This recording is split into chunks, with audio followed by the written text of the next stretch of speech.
Hello friends, welcome to channel. 𝙑𝙞𝙙𝙚 സ്വാഗതം. എൻ്റെ പേര് അജയ്. അപ്പോൾ എല്ലാവർക്കും സുഖമാണെന്ന് വിശ്വസിക്കുന്നു. അപ്പോൾ നമ്മൾ ഇന്ന് വന്നിരിക്കുന്നത് ഒരു OneCard ക്രെഡിറ്റ് കാർഡിൻ്റെ ന്യൂസ് തന്നെയാണ്. അപ്പോൾ നിങ്ങൾക്ക് അറിയാമായിരിക്കും OneCard ക്രെഡിറ്റ് കാർഡ് യൂസ് ചെയ്യുന്നവർ ഇപ്പോൾ കുറേ പേര് യൂസ് ചെയ്യുന്നതെന്ന് തോന്നുന്നു. ഞാൻ എടുത്ത സമയത്ത് എൻ്റെ വീഡിയോസും കാര്യങ്ങളൊക്കെ ആയിട്ട് നമ്മൾ ഓൾറെഡി മുമ്പ് ഇട്ടിട്ടുണ്ടായിരുന്നു. അപ്പോൾ നിങ്ങൾക്ക് ലാസ്റ്റ് ആയിട്ട് വീഡിയോൻ്റെ മുകളിലായിട്ട് കാണാൻ പറ്റും. സൗദി ബാങ്കിൻ്റെ OneCard ക്രെഡിറ്റ് കാർഡാണ് ഞാൻ യൂസ് ചെയ്യുന്നത്. നോർമൽ ക്രെഡിറ്റ് കാർഡ് ഡെഫ്രി ക്രെഡിറ്റ് കാർഡൊന്നുമല്ല. അപ്പോൾ ഇപ്പോൾ ഞാൻ നമ്മളിപ്പോൾ ഇതുവരെയായിട്ട് നമുക്ക് ഈ normal one card credit card provide ചെയ്യേണ്ടതാണ് സൗദി ബാങ്കും IDFC ബാങ്കും അതുപോലെ ഫെഡറൽ ബാങ്കും ആയിരുന്നു. അപ്പോൾ ഇപ്പോൾ ഒരു ബാങ്ക് കൂടി ആഡ് ആയിട്ടുണ്ട്, bank of Baroda BOB bank കൂടി ഇപ്പോൾ ആഡ് ആയിട്ടുണ്ട് ഇവരുടെ ലിസ്റ്റിലേക്ക്. അപ്പോൾ ഇവർ കുറേ ബാങ്കുകളായിട്ട് ടൈപ്പ് ചെയ്തുകൊണ്ടിരിക്കുകയാണെന്ന് വെച്ചാൽ OneCard എന്ന് പറഞ്ഞൊരു ഒരു പ്രൈവറ്റ് കമ്പനിയാണ്. അത് നമുക്ക് ബാങ്കായിട്ട് പ്രൊവൈഡ് ചെയ്തിട്ട് മാനേജ് ചെയ്യുന്നത് ഫുള്ള് OneCard കാർഡും അതുപോലെ ക്രെഡിറ്റ് ലിമിറ്റും അതുപോലെ മണി കാര്യങ്ങളൊക്കെ ചെയ്യുന്നത് ബാങ്കുകൾ. അങ്ങനെയാണ് ഇവരുടെ ഒരു വർക്കിംഗ് വരുന്നത്.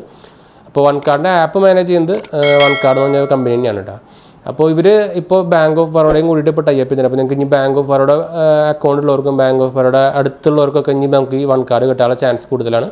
അപ്പോൾ 4 ബാങ്കുകൾ ഇപ്പോൾ ഓൾറെഡി ക്രെഡിറ്റ് കാർഡിൻ്റെ നോർമൽ ക്രെഡിറ്റ് കാർഡിനായിട്ട് ആഡ് ആയിട്ടുണ്ട്. സൗദി ബാങ്കാണ് ഫസ്റ്റ് വന്നിരിക്കുന്നത്, പിന്നെ ഫെഡറൽ ബാങ്ക് വന്നിരുന്നു, പിന്നെ IDFC ബാങ്ക് വന്നു, പിന്നെ ഇപ്പോൾ ബാങ്ക് ഓഫ് ബറോഡയും വന്നിട്ടുണ്ട്.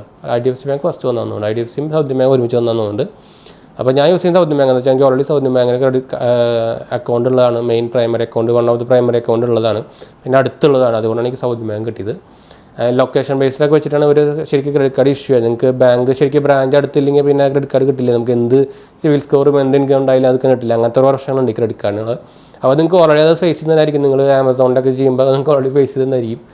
അപ്പോൾ ഇങ്ങനത്തെ ബാങ്ക് കൂടുതൽ വരുന്നത് നിങ്ങൾക്ക് കിട്ടാനുള്ള ചാൻസ് കൂടുതലാണ്. അപ്പോൾ ഇനി മാക്സിമം ആൾക്കാർക്ക് കിട്ടാനുള്ള ചാൻസ് കൂടുതലാണ്.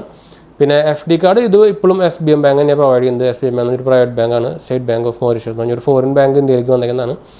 അതും ഇപ്പോഴും അവർ തന്നെയാണ് പ്രൊവൈഡ് ചെയ്യുന്നത്. ഞാൻ എന്തായാലും FD കാർഡ് റെക്കമെൻഡ് ചെയ്യില്ല. എന്ന് വെച്ചാൽ നമ്മൾ FD ഇട്ടിട്ട് വേണമല്ലോ, നമ്മളൊരു എമൗണ്ട് ഇട്ടിട്ട് വേണമല്ലോ. പിന്നെ 18 വയസ്സായവർക്കും സ്റ്റുഡൻസിനൊക്കെ എടുക്കാൻ പറ്റുന്ന ഒരു കാർഡാണത്. പിന്നെ ഇടുമ്പോൾ അത് ഒരു ലിമിറ്റിൽ ഇടാൻ നോക്കുക. എന്ന് വെച്ചാൽ പെട്ടെന്ന് ക്യാൻസൽ ചെയ്ത് കഴിഞ്ഞാൽ പെട്ടെന്ന് റീഫണ്ട് കിട്ടാനൊക്കെ കുറച്ച് പാടായിരിക്കും.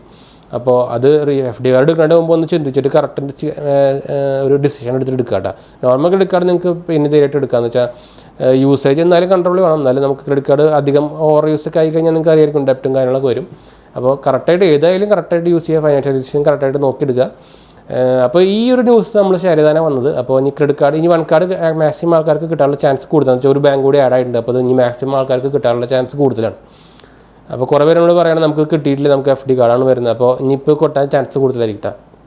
എന്തായാലും നിങ്ങൾക്കൊന്ന് അവരുടെ സൈറ്റിൽ നിന്ന് കയറി നോക്കിയാൽ അവരുടെ ലാസ്റ്റിൽ കാണിക്കുന്നുണ്ട് ഏതൊക്കെ ബാങ്കുകളാണ് ഇഷ്യൂ ചെയ്യുന്നതെന്ന് കാര്യങ്ങളൊക്കെ ആയിട്ട്. പിന്നെ ബാങ്ക് ഓഫ് ബറോഡ ഉള്ളവർക്ക് ബാങ്ക് ഓഫ് ബറോഡ അക്കൗണ്ട് ഉള്ളവരും അതുപോലെ അടുത്തുള്ളവർക്കൊക്കെ ഇനി ട്രൈ ചെയ്ത് വേണമെങ്കിൽ നോക്കി നോക്കാം. അപ്പോൾ എന്തായാലും നമ്മൾ വീഡിയോ വൈൻഡ് അപ്പ് ചെയ്യാൻ വീഡിയോ ഇഷ്ടപ്പെട്ടവർ ലൈക്ക് ചെയ്യുക, ഷെയർ ചെയ്യുക, സബ്സ്ക്രൈബ് ചെയ്യുക, ഫ്രണ്ട്സിലേക്ക് ഫാമിലി ഷെയർ ചെയ്യുക, സപ്പോർട്ട് ചെയ്യാനും മറക്കണ്ട. അപ്പോൾ ശരി ഫ്രണ്ട്സ്, ബൈ. എവിടെ പടാൻ പോയിട്ടുണ്ട്.